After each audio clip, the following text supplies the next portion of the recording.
तस्वीरें हम आपको गांव मुनक से दिखा रहे हैं। आप देख सकते हैं किस तरह से यहाँ पे गांव मुनक में प्राथमिक प्राइमरी स्कूल जो गांव मुनक के अंदर है, यहाँ पर तिरंगा यात्रा यहाँ पर निकाली गई थी और जो पेरेंट्स यहाँ पर पहुंचे, पेरेंट्स मीटिंग यहाँ पर आज ली गई थी। तो यहाँ पर पूछा गया है कि तिरंगे के बारे में भी यहाँ पर जानकारी जो पेरेंट्स यहाँ पर पहुंचे थे उन्होंने दी है यहाँ पर। और जो प्रधानमंत्री के द्वारा ये मुहिम चलाई जा रही है 75वें स्वतंत्रता दिवस के उपलक्ष्य में, आज़ादी का अमृत महोत्सव के रूप में इसे मनाया जाता है। तो यहाँ पर आज तमाम महिलाएं और पेरेंट्स जो अभिभावक यहाँ पर पहुँचे थे, तमाम जानकारी यहाँ पर मैडम हमारे साथ है, उनसे भी जानने की यहाँ पर कोशिश की जाएगी कि आज का ये प्रोग्राम किस तरह से यहाँ पर किया जा रहा है। पहले आ चुकी है, कुछ अभी आए हैं। आज सब यहाँ पर हम सब इकट्ठा क्यों हुए हैं? एक तिरंगा यात्रा हमने निकाली है, हर घर तिरंगा।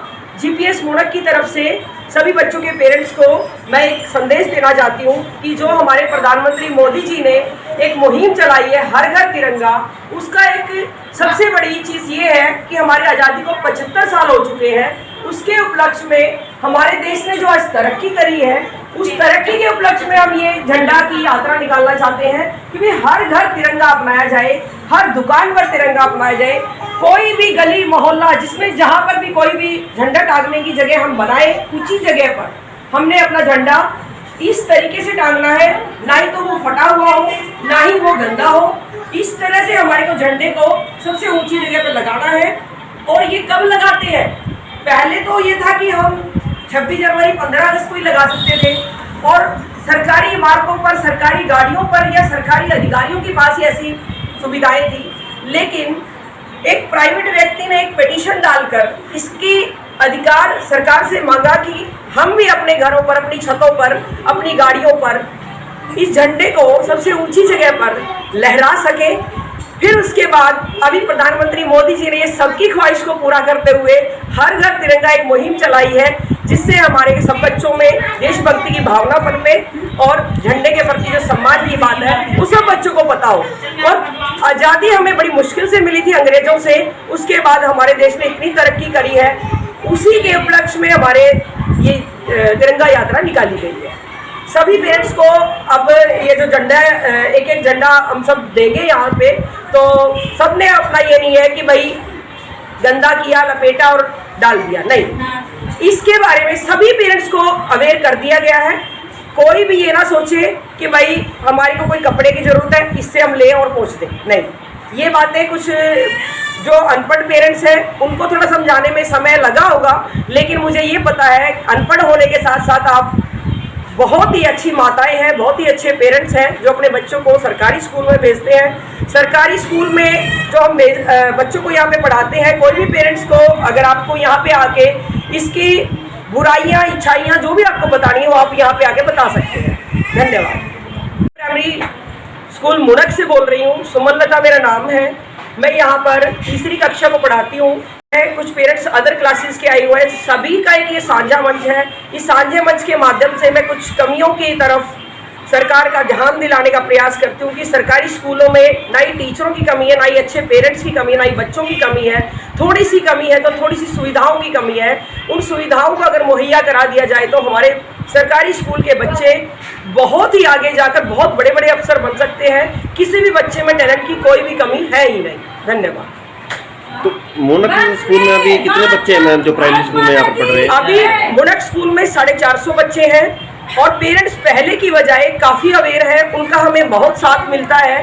कुछ पेरेंट्स ऐसे भी हैं जो कुछ महीनों के लिए कपास चुगने चले जाते हैं, कोई गोभी काटने चला जाता है, कोई धान में बच्चों को घर छोड़ के, छोटे छोटे बच्चे हैं। कई पेरेंट्स के यहाँ पर ये हमने देखा कि बड़े बड़े परिवार हैं, छोटे छोटे बच्चे 3-3, 4-4 छोटे बच्चों को छोड़कर मम्मी पापा वो काम पे निकल जाते हैं। मैं मानती हूँ उनका रोजगार इसी से चलता है, लेकिन पढ़ाई एक ऐसा मुद्दा है जिसके बलबूते पर हम सारी चीज़ों को अच्छाई की तरफ मोड़ सकते हैं, प्रगति की राह पर।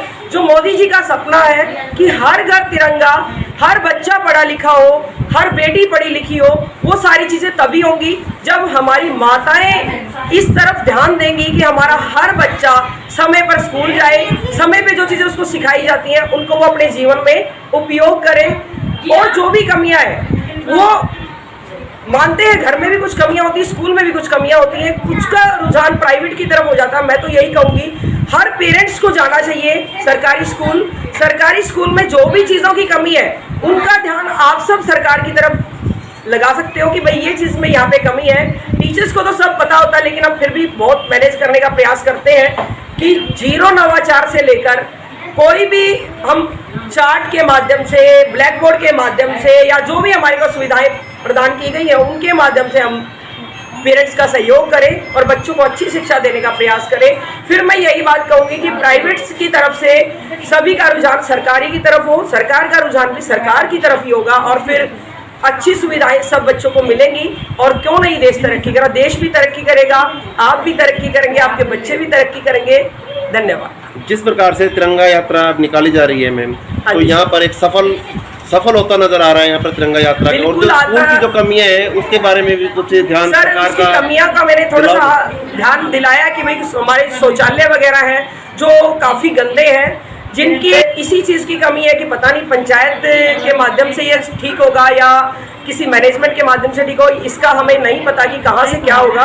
बट थोड़ी सी कमियां हैं शौचालय वगैरह की, पानी के पीने की। इस तरीके से कई बार लाइट नहीं आती है तो बच्चों को बहुत ज़्यादा दिक्कत होती है। हैंडपंप की कई बार हथेली जो है वो हथेली है उसको निकाल ले जाता है, कोई चोरियाँ हो जाती है छोटी मोटी, तो फिर उससे क्या होगा कि बच्चों को परेशानी वहीं पे होती है। लेकिन हम एक विद्यालय में टीचर होने के नाते हम उनका समाधान क्या करें, आप हमें कोई सुझाव दें कि जिससे कोई लिखित रूप में कोई एप्लीकेशन आपने बीडीपी ऑफिस में दी है? सर ये हमारे हेड देखेंगे कि यहाँ क्या करना है कि इस चीज़ के लिए, तो कि भाई कहाँ पे एप्लीकेशन देनी है और क्या नहीं देनी है। बट आज सब इकट्ठा हुए थे तो हमने सबको ये बोला कि भाई कोई भी कमी या कोई अच्छाई या बुराई जो भी है। फिलहाल इंचार्ज किसको बना रहे हैं स्कूल के? अभी जगदीश चंद्र जी है, गांव से ही है, उनको इंचार्ज बनाया गया।